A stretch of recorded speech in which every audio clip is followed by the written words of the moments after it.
thank you very much for inviting us here. I guess the crowd is not on our side, but they really should be. Our opponents' arguments have been very heavy on jokes. And I know that that's tempting because the French are so easy to make fun of.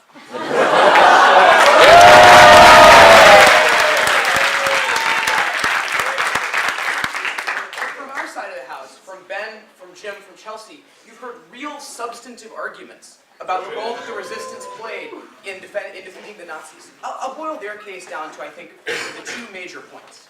First, the resistance was smaller than the American army. And that's true, no question. 1 million American soldiers is an appealing number, an appealing red herring. But I don't think that numbers are the correct way to look at this. I'll read you a list. The Taliban, the Iraqi insurgency, the Viet Cong, Al-Qaeda in Iraq, Jaish al-Mahdi. That's a list of very small, disorganized forces who have defeated the U.S. Army in the last 25 years. I think it's extremely important to think about the role that one of those small forces can play. That more than warm bodies, 1 million soldiers, which sounds like a big number, the kind of human intelligence that they provided, the knowledge of where German forces were, the knowledge of where they were going, the sabotage that prevented them from moving them from Calais to Normandy, for example, to stop D-Day, was crucially important to the war effort.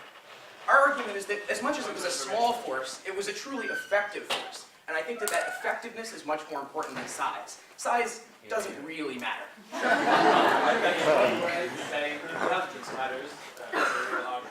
Why intelligence matters is a real argument? Because knowing where the position of enemy forces are and knowing how they're deployed to stop you is crucially important to fighting a war.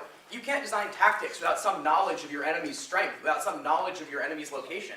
I think we've given you a warranted reason why intelligence matters, why all of the year of planning that went into Operation Overlord would have been absolutely impossible, why by pulling off the most complicated naval invasion in the history of the world ever would not have been possible without pretty damn good intelligence on where the Germans were. For example, they did the invasion at Normandy rather than at Calais. That required intelligence of the defenses of the Germans to figure out where the most heavily fortified points were. No thank you. And in fact, it required sabotage to prevent them from moving a lot of the forces defending Normandy to Calais, from Calais to Normandy.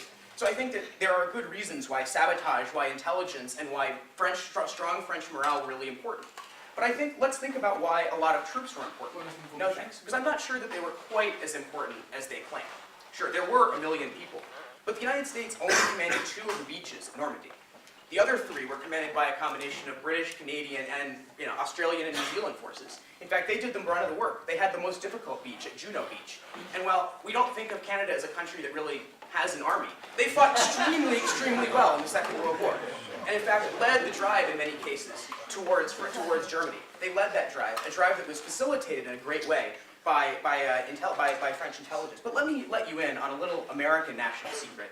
As much bravado as there is in the United States about how we won World War II and we liberated the French, that's a lot of good talk, and we like to needle you about it because it's fun. The real winners in World War II were the Soviet Union. By 1944, when the United States landed at D-Day, the Soviet Union had pushed German forces entirely out of its territory and was rolling quickly towards the German border. The vast majority of German forces, 150 divisions of them, were arrayed on the Eastern Front, not occupying France. So why is it that the American forces were effective? And why is it that the Russians were able to defeat the Germans? Because so many German forces were tied down in the West. Because the Second Front didn't open until after the Russians had pretty well already won the thing. Because we got in too late to the game as well. And in short, the American army wasn't the most crucial. 1 second, I'll take you in a minute. Wasn't the most crucial thing. It was other military forces. It was the Canadians. It was the British. It was the Russians, who all could have provided the quote million men that you needed at D-Day. What they couldn't have provided, however, was on-the-ground intelligence, because they don't speak French, because they don't live in France, because they aren't there on the ground to provide that kind of human intel. One of you, sure. Are you aware that most of the intelligence came from British spy, not French resistance? I just don't think that's true. I think Chelsea gave you actual numbers rather than simply assertions. They were producing 4,000 intelligence reports a month. And in fact, it was very difficult for the British to get intelligence because you couldn't enmesh in French culture the way the French people could. Because they didn't speak French, because they don't learn any foreign languages. Because they couldn't. And I think that was why having French people on the ground was so particularly important. We didn't have the kind of signals intelligence and wiretapping that we can rely on today. It just didn't exist. Sure, the British intelligence, not to minimize their importance, they certainly matter. just as the American troops certainly mattered. But I think having 150,000 highly motivated and highly successful French insurgents on the ground was an absolutely crucial part of the war effort, one that was ultimately more important, thank you, than the warm bodies provided by the United States. So, to summarize our very broad point, without American troops, the war would have been won eventually.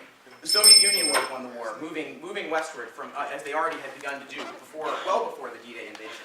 Canadian and British forces could have won the war because they were highly professional and highly motivated, and in fact did a large part of winning the war. Certainly the American contribution was crucial in the East. Certainly the Americans can claim a lot of the credit for defeating Japan. But I think what was truly indispensable on the Western Front, what couldn't have been provided by any other nation or any other military, was the intelligence and the sabotage provided by the French resistance. As much as it's easy to poke fun at Charles de Gaulle because he is a rather silly man, it's much more important to think about the actual contributions the French resistance provided. It wasn't just the fact that it was a small number of people is irrelevant. The fact that Charles de Gaulle is a silly person is irrelevant. But what they did provide was crucial and otherwise unavailable intelligence and sabotage without which the United States could never have succeeded.